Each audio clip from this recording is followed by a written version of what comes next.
Hello friends, स्वागत है आप लोगों का फिर से एक नए वीडियो के साथ। तो इस वीडियो में हम जानेंगे कि मल्टीमीटर को किस तरीके से इस्तेमाल किया जाता है, इसके अंदर जितनी भी रेंजें दी गई हैं, कहाँ पर कौन सा कंपोनेंट चेक किया जाता है, कहाँ पर कौन कौन सी चीज़ें चेक की जाती हैं, तो सभी कुछ जानेंगे इस वीडियो के अंदर। तो इस वीडियो को बनाने का मकसद मेरा सिर्फ ये था, देखिए एक बार हमारे एक मिलने वाले हैं जिनकी मोबाइल रिपेयरिंग की शॉप है, और ऐसा नहीं है कि छोटी सी बहुत बड़ी शॉप है, लगभग 1 करोड़ रुपए का सामान उन्होंने अपनी शॉप के अंदर लगा रखा है। तो उनके पास में सामान लेने के लिए गया था एक बार, तो वहां पर उनके पास एक फोन आया हुआ था जिसमें चार्जिंग नहीं हो पा रही थी। तो मुझसे बोले पवन भाई देखिए वो इसमें चार्जिंग नहीं हो पा रही है।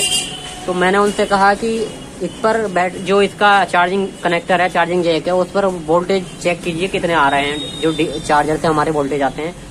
तो उनसे मल्टीमीटर को अपना डीसी रेंज पर सेट नहीं हुआ था, वो कभी यहाँ पर सेट कर देते थे, कभी यहाँ पर। मल्टीमीटर उनसे अपने डीसी रेंज पर सेट नहीं हुआ। तो मुझे उस चीज को देखकर लगा यार, जिस व्यक्ति से मल्टीमीटर अपना सेट नहीं हो पा रहा है तो वो क्या रिपेयरिंग जानता होगा। तो मुझे उस चीज को देखते हुए बड़ा अजीब लगा। मैं उनका नाम नहीं बताऊंगा, तो मैं इसलिए ये वीडियो बना रहा हूँ, क्योंकि देखिए जो रिपेयरिंग का काम है वो किसी भी टाइप की रिपेयरिंग है, उसमें देखिए उसके टूल्स को इस्तेमाल करना, जो स्क्रू ड्राइवर हुए या जो तमाम तरीके के जितने रिपेयरिंग में इस्तेमाल होते हैं टूल्स, मल्टीमीटर हुआ, उसको चलाना फर्स्ट सीढ़ी होती है रिपेयरिंग के बाद का काम होता है सब कुछ, फॉल्ट फाइंडिंग करना, ट्रेसिंग करना, जो भी है। इसके बाद अगर आपसे फॉल्ट फाइंडिंग करना या मोबाइल रिपेयरिंग करना बड़ा अच्छी तरीके से आता है, लेकिन मल्टीमीटर इस्तेमाल करना नहीं आता या स्क्रू ड्राइवर या जितने भी टूल्स होते हैं उनको चलाना नहीं आता, तो रिपेयरिंग करनी बेकार है बिल्कुल। कभी कभी ऐसे कस्टमर आ जाते हैं, वो कहते हैं हमारे सामने ही कीजिएगा, तो अगर उनके सामने बहुत बड़ी इंसल्ट हो जाती है जब आपको खोलना नहीं आएगा उसको अच्छी तरीके से, या फिर कोई भी टूल्स इस्तेमाल करना नहीं आएगा, तो इंसल्ट हो जाती है बहुत बुरी वाली। तो इसलिए मैंने ये वीडियो बनाना सही समझा, तो मैं इसमें मल्टीमीटर के बारे में जानकारी दूंगा, किस तरीके से कंपोनेंट चेक किए जाते हैं। तो इसमें देखिए मल्टीमीटर में बहुत सारी चीजें होती हैं, लेकिन जो लैपटॉप रिपेयरिंग, मोबाइल रिपेयरिंग और एलईडी रिपेयरिंग, इस तरीके के यूज में जो मल्टीमीटर इस्तेमाल किया जाता है, जो सी रेंजें इंपॉर्टेंट होती हैं उनके बारे में जानकारी दूंगा मैं। तो चलिए शुरू करते हैं। तो देखिए जैसे कि सभी को पता है, यहाँ पर ये ऑफ रेंज है, यहाँ पर ये निशान बना हुआ है, यहाँ पर हमारा मल्टीमीटर रहेगा तो ये ऑफ रहेगा, इधर करेंगे हम या इधर करेंगे तो हमारा ऑन हो जाएगा, ठीक है। तो सबसे पहले हम यहाँ से स्टार्टिंग करते हैं इसकी। यहाँ पर ये लिखा हुआ वी बना हुआ, वी का मतलब वोल्टेज या वोल्ट, ठीक है।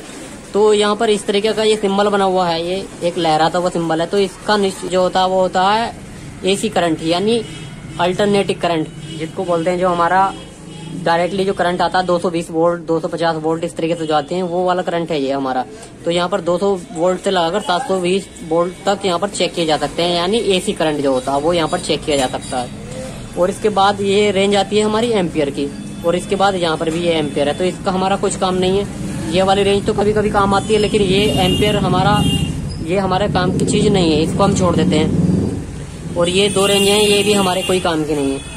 और इसके बाद आती है सबसे ज्यादा इम्पोर्टेंट, ये जो बना हुआ है यहाँ पर, ये यहाँ पर डायोड छपा हुआ है, और यहाँ पर ये बजर का निशान छपा हुआ है। इसको बजर रेंज भी बोलते हैं, और कंटिन्यूटी रेंज भी बोलते हैं, और डायोड रेंज भी बोलते हैं, ठीक है। तो यहाँ पर सबसे ज्यादा इम्पोर्टेंट जो होता है वो यही होता है। इसमें देखिए जो हमारी लाइनें होती हैं वो चेक की जाती हैं, और डायोड चेक किए जाते हैं हमारी, और बहुत सारी चीजें होती हैं, स्पीकर, रिंगर, इस तरीके की चीजें, माइक वगैरह, ये सारी चीजें चेक यहाँ पर की जाती हैं। मोबाइल रिपेयरिंग में सबसे ज्यादा यूज जो होता है वो इसी का होता है, और लैपटॉप और एलईडी वगैरह रिपेयरिंग, टीवी रिपेयरिंग में भी सबसे ज्यादा इसी का इस्तेमाल होता है। कैपेसिटर वगैरह सारी चीजें यहीं पे चेक होती हैं।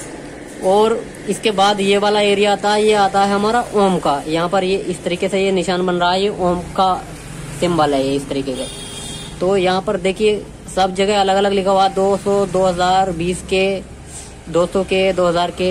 ये जो होती है, जो हमारी रेजिस्टेंस होती है वो मापी जाती है यहाँ पर। रेजिस्टेंस यानी रेजिस्टेंस को मापते हैं ओम में। तो ओम 1 किलो ओम, मेगा ओम, इस तरीके से होती है, तो वो अलग अलग तरीके से इसको चेक किया जाता है। तो रेजिस्टेंस जो होती है हमारी यहाँ पर चेक होती है। अभी ये जो मोटा मोटा बता रहा हूँ मैं, इसको जब आप इसका काम करने लगेंगे, जब एक्सपर्ट हो जाएंगे, तो ये सारी चीजें आपको अच्छी तरीके से समझ में आ जाएंगी।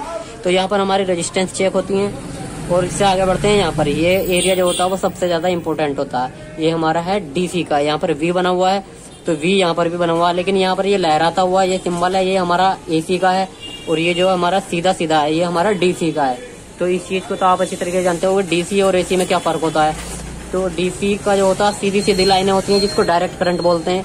एसी का जो होता है लहराता हुआ इस तरीके से होता है, यानी अल्टरनेटिव करंट।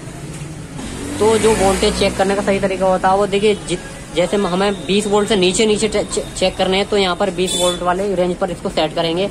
और 20 वोल्ट से ऊपर के वोल्टेज हमें चेक करने हैं, जैसे 25 वोल्ट, 50 वोल्ट, 100 वोल्ट, तो यहाँ पर 220 वोल्ट से 220 वोल्ट की रेंज पर यहाँ पर चेक करेंगे। तो मोबाइल रिपेयरिंग के काम में जो होता है सबसे ज्यादा यहाँ पर यही वाली रेंज जो इस्तेमाल की जाती है, यानी 20 वोल्ट। तो 20 यानी मोबाइल के अंदर जो होता है 1.5 वोल्ट, 3 वोल्ट, 5 वोल्ट इस तरीके से वोल्टेज आते हैं ज्यादातर, तो वो यहाँ पर सारे कवर हो जाते हैं। तो ये इतनी जो हमारी वोल्टेज डीसी वोल्टेज की रेंज है, यानी डीसी वोल्ट यहाँ पर चेक किए जाते हैं हमारे। तो अब यहाँ पर थोड़ा सा कुछ मैं एग्जांपल के तौर पर ये चेक करके दिखा देता हूँ। जैसे हमें यहाँ पर 20 वोल्ट है, यहाँ पर हमें कोई बैटरी है वो खराब हो चुकी है, तो उसमें जो वोल्टेज होते हैं 3.7 वोल्ट होने चाहिए एक सही बैटरी के अंदर। तो यहाँ पर बैटरी है, हम इसको चेक करेंगे। यहाँ पर मैंने 20 वोल्ट की रेंज पर मल्टीमीटर सेट कर लिया है और यहाँ पर हम इस पर ये लगाएंगे तो देखिए ये 4 वोल्ट के आसपास दिखा रहा है, यानी हमारी बैटरी बिल्कुल सही है। और मैं इसको उल्टा करके लगा दूंगा, माइनस इधर लगा दूंगा, प्लस इधर, तो कोई बात नहीं, सिर्फ इतना फर्क होगा कि ये यहाँ पर माइनस बना हुआ जाएगा, ये देखिए। तो ये यहाँ पर माइनस में दिखा देगा, इतना फर्क है। उल्टा सीधा तो कोई फर्क नहीं पड़ेगा। और यहाँ पर तमाम तरीके के जितने भी डीसी वोल्ट होते हैं वो चेक किए जा सकते हैं इस रेंज पर। और कितने वोल्ट कहाँ पर चेक करने हैं वो यहाँ पर लिखा हुआ ही है। 20 वोल्ट से नीचे चेक करना है तो 20 वोल्ट पर सेट करना पड़ेगा, और 200 वोल्ट से नीचे चेक करना है तो 200 वोल्ट की रेंज पर सेट करना पड़ेगा। इस तरीके से चेक होते हैं। एसी वोल्ट हमारे यहाँ होते हैं। और यहाँ पर हमारी रेजिस्टेंस वगैरह चेक होती है, जिसको रजिस्टर बोलते हैं। आम भाषा में रेजिस्टेंस बोलते हैं और आपकी भाषा में जो बोलते हैं उसको रजिस्टर बोलते हैं। तो यहाँ पर रजिस्टर चेक होते हैं हमारे। और यहाँ पर देखिए ये डायोड रेंज है, सबसे ज्यादा चीजें हमारी यही चेक होती हैं, जैसे स्पीकर हुए, रिंगर हुए, माइक हुए, और हमारी लाइनें हुई, क्वाइल हुई। तो इस तरीके की चीजें यहाँ पर चेक होती है। जैसे मैं चेक करके दिखा देता हूँ यहाँ पर। जैसे ये हमारा रिंगर है, ये सैमसंग का रिंगर है, तो इसको मैं यहाँ पर सेट करता हूँ पहले इस रेंज पर। और यहाँ पर देखिए स्पीकर को जब हम चेक करेंगे तो यहाँ पर बीप साउंड सुनाई देना चाहिए। यहाँ पर क्या लिखा हुआ आ रहा है उस चीज से कोई मतलब नहीं है, यहाँ पर बीप साउंड सुनाई देगा तो ये बता रहा है कि ये हमारा स्पीकर जो है बिल्कुल ठीक है। तो स्पीकर के अंदर क्या होता है, क्वाइल होती है बनी हुई, और कुछ नहीं होता है। कुछ इस टाइप की क्वाइल होती है, देखिए जैसे ये मेरी जंपर वायर, सेम इसी तरीके की क्वाइल होती है, जो दोनों पॉइंट जिसके आपस में कनेक्टेड होते हैं। अगर यहाँ पर ये हमारा स्पीकर सही होगा तो यहाँ पर बीप साउंड देगा, और सही नहीं होगा तो यहाँ पर ये बीप साउंड नहीं देगा, जिसका मतलब जो इसके अंदर क्वाइल है वो शॉर्ट है, यानी वो सही नहीं है। तो स्पीकर की परफेक्ट जो टेस्टिंग होती है वो ओम में भी करते हैं कुछ लोग, जो प्रोफेशनल बंदे होते हैं वो इसकी ओम रेंज में सेट करके इसका स्पीकर की टेस्टिंग करते हैं, यानी कितने ओम का स्पीकर है, कितने ओम इसमें देखने को मिल रहे हैं, यहाँ पर भी करते हैं। लेकिन 95% जो मैकेनिक होते हैं वो स्पीकर को इसी रेंज में चेक करते हैं, यानी बजर रेंज जो होती है यहाँ पर चेक करते हैं। तो ये तो हुआ स्पीकर को चेक करने का तरीका। और स्पीकर देखिए कई सारे तरीके के होते हैं, जैसे ये लैपटॉप का स्पीकर है, तो स्पीकर चाहे छोटा या बड़ा किसी भी तरीके का स्पीकर है, रिंगर है, वो सारे एक ही मेथड से चेक होते हैं। जैसे कि मैं ये और दिखा देता हूँ, यहाँ पर देखिए कुछ इस टाइप के स्पीकर हैं। तो बहुत सारे तरीके के स्पीकर होते हैं। जैसे अब जो स्मार्टफोन आ रहे हैं उनमें कुछ इस तरीके के स्पीकर देखने को मिलेंगे, बॉक्स वाले, यानी इनका स्पीकर जो होगा इसी के अंदर फिट होगा। तो इसके जो पॉइंट है, टेस्ट पॉइंट ये है, यहाँ पर हम देखिए इसको चेक करते हैं। ये वाले पॉइंट जो ये देखिए हमारा जो स्पीकर है बिल्कुल सही है। तो ये स्पीकर की टेस्टिंग होती है इसी रेंज पर।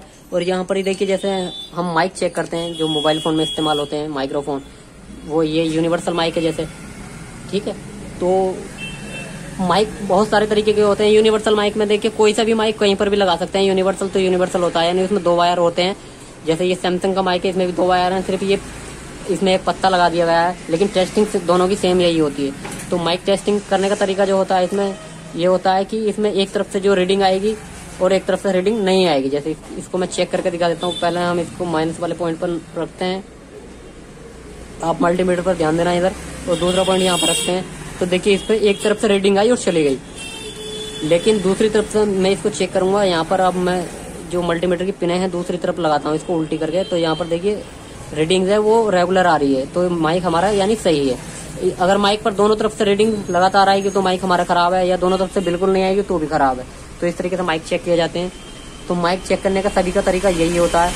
और इसमें देखिए कॉइल हुई, हमारी रेजिस्टेंस हुए, वो भी इसमें कुछ लोग चेक कर लेते हैं, और कैपेसिटर वगैरह हुए।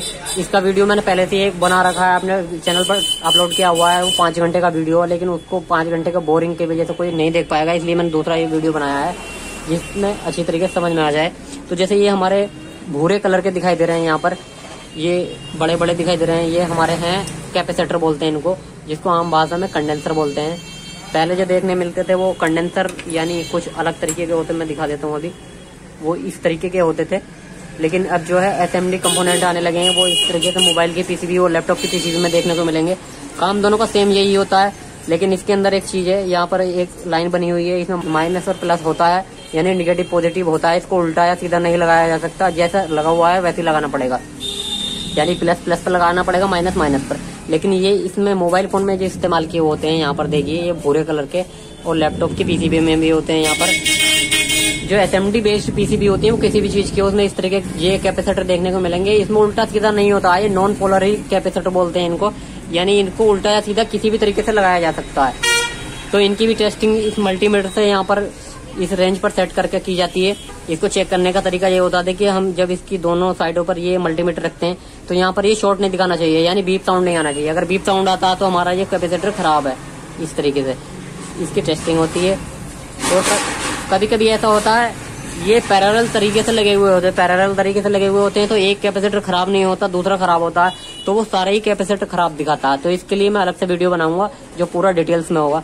लेकिन इस वीडियो में मैंने बताया कि मल्टीमीटर की जो मेन रेंज होती है, एक ये होती है, और ये डीसी रेंज होती है, ओम रेंज होती है, और ये डायोड रेंज होती है। यहाँ पर ये चेक होते हैं। जैसे सबसे इम्पोर्टेंट एक चीज और होती है इसमें, ये डायोड जो छपा हुआ है, यानी डायोड का मसला बहुत देखने को मिलता है। ये हमारा यहाँ पर एक डायोड लगा हुआ है। मोबाइल फोन में डायोड बहुत ना के बराबर लगे होते हैं, लेकिन उनका रोल बहुत ज्यादा होता है। तो डायोड चेक करने का जो तरीका होता है, एक तरफ से उसमें रीडिंग आती है, एक तरफ से नहीं आती है। सेम जैसे माइक चेक करते हैं उसी तरीके से इसको चेक करते हैं। जैसे मैंने इधर से लगाया तो इस पर रीडिंग नहीं आ रही, अब इसको मैं उल्टा करके लगाऊंगा इधर से तो रीडिंग आएगी, देखिए। तो डायोड कई सारे तरीके के होते हैं, जैसे ये एसएमडी बेस्ड डायोड है, और जो एलईडी की या लैपटॉप की पावर सप्लाई होती है उसमें अलग तरीके के डायोड देखने को मिलेंगे, है ना। तो इसकी कंपोनेंट की पहचान कैसे होती है उसके लिए अलग से वीडियो बना दिया जाएगा, तो आप उसको देख सकते हैं। तो यहाँ पर देखिए डायोड चेक करने का तरीका मैंने बताया। देखिए कुछ इस तरीके से मल्टीमीटर का इस्तेमाल किया जाता है। अगर आप लोगों को वीडियो अच्छा लगा हो तो लाइक कर दें और चैनल को सब्सक्राइब कर लें, और किसी भी टॉपिक पर वीडियो चाहते हैं तो हमें कमेंट कर सकते हैं।